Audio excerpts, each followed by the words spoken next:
Ok, donc aujourd'hui on va build un PC, le PC de mon frère. Ça lui faire une jolie petite upgrade. On va baser tout ça autour du i5 12400F, vous allez voir. Le but de ce build, c'est d'avoir un build pas cher pour pouvoir l'upgrade ensuite.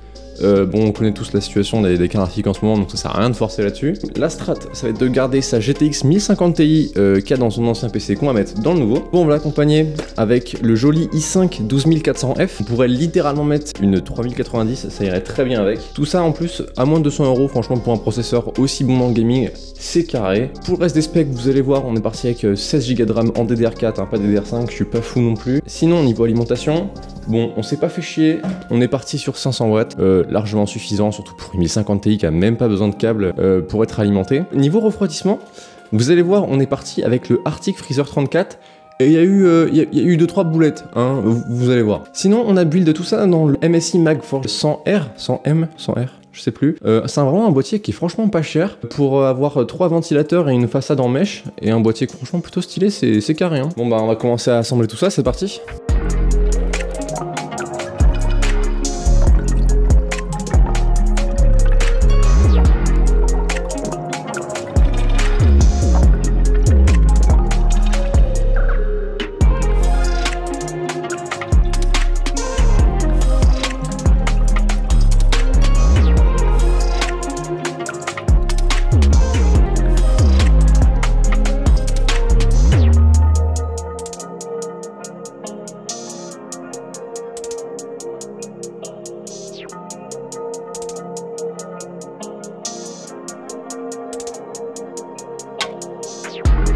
Donc petite update, le refroidissement CPU est pas compatible avec la carte mère.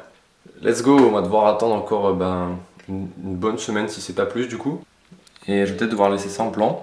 Let's go. Ok, donc en gros ce qui se passe avec l'histoire du Ventirad, c'est que...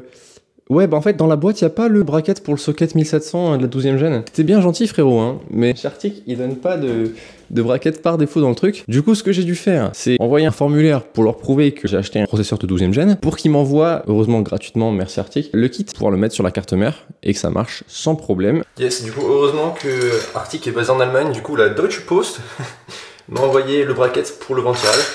Et ça a pris une semaine, on est vendredi aujourd'hui.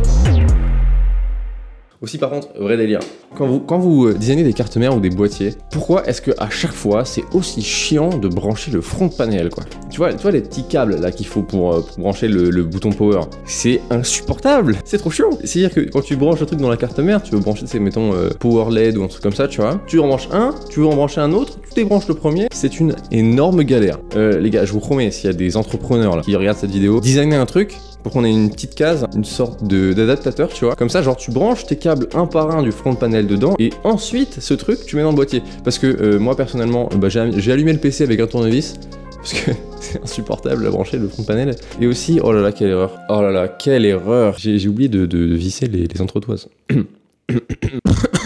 T'inquiète. Heureusement, j'ai pas eu de problème parce que la carte mère était bien dans le boîtier. Heureusement que mon père l'a vu. Je lui ai demandé, tiens... voilà, comme moi je sais pas utiliser ma main, tu peux brancher le front panel? Il m'a dit, bon allez, t'es un noob, mais vas-y, pas de problème. Et à ce moment-là, tu vois, quand il branche le truc sur la carte mère, il se rend compte qu'elle plie un peu, tu vois, elle est pas bien fixée. Et là, il me dit, bah Antonin, t'as pas vissé la carte mère? Je fais, ah oui, t'inquiète, c'est fait exprès, c'est pour voir si tu suivais. Pas de problème, le CPU ça marche très bien. Une expérience de gaming qui est super. Maintenant, bon, comme c'est la carte graphique qui limite un peu le tout, une 1050 Ti ça commence un peu à vieillir. Quand il y aura une 4050, un truc comme ça, tu vois, il y a moyen qu'il se procure quelque chose comme ça. Ça va être dans quoi, un an minimum. T'inquiète, en espérant que les prix des cartes graphiques auront un peu baissé. J'y crois pas. J'y crois pas, spoiler. Bah écoutez, j'espère que ce build vous aura plu. Normalement, vous pouvez aussi l'utiliser en tant que template pour vos propres builds. Franchement, le 12400F, sous-côté de fou furieux les gars. C'est vraiment pas cher pour ce que ça propose. Moi personnellement le boîtier je l'aime bien. Le ventirad en plus en blanc c'est vraiment stylé quoi. Même si la config globale est plutôt noire, voir la vitre, voir un gros pavé blanc à la ressortir c'est franchement cool. Toute cette vidéo va être montée sur un MacBook Air M1. Je dis ça, je dis rien. Il va y avoir du contenu je pense qui va arriver sur ce produit qui est absolument exceptionnel. Vous allez voir ça, c'est une dinguerie. Je vous tiens pas plus longtemps, c'était Antonin, vous regardez l'auberge d'internet. Allez salut, ciao.